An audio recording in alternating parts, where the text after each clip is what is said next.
Sama-samang nagpaskong pamilya Veloso kasama si Mary Jane sa Correctional Institution for Women sa Mandaluyong.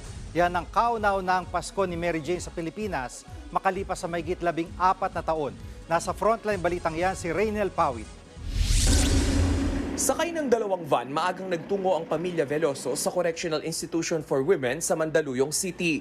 Kahit puyat pa sa biyahe mula Nueva Ecija, mas nangibabaw ang pananabik na makasama nila ngayong Pasko si Mary Jane. Ang panganay ni Mary Jane na si Mark Daniel patuloy na umaasang mapapalaya ang ina. Ang clemency po na hiningi po namin na buong pamilya po. Sana po ngayong bagong taon po magkasama-sama po kami. Si Vincent naman nanginginig sa nervyos at saya na muling makikita ang paborito niyang tiyahin. So, hindi po ano po sa yung saya po. Anong wish mo sa kanya?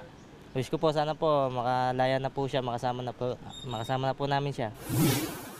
Bit-bit ng pamilya Veloso ang mga pagkain gaya ng sinigang, tinumis, salad at spaghetti.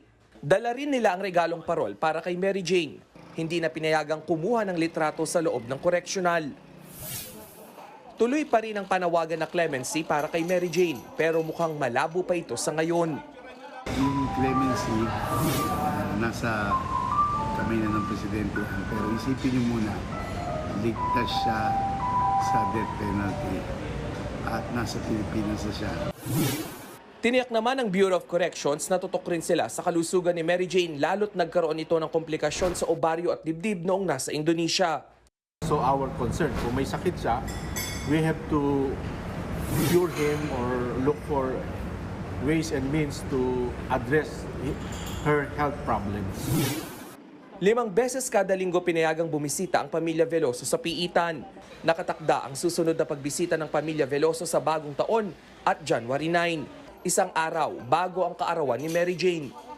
Nagbabalita mula sa frontline, Raynel Pawid, News 5. Mga kapatid, Jiggy Manikad po, iba na ang may alam at may pakialam sa panahon ngayon.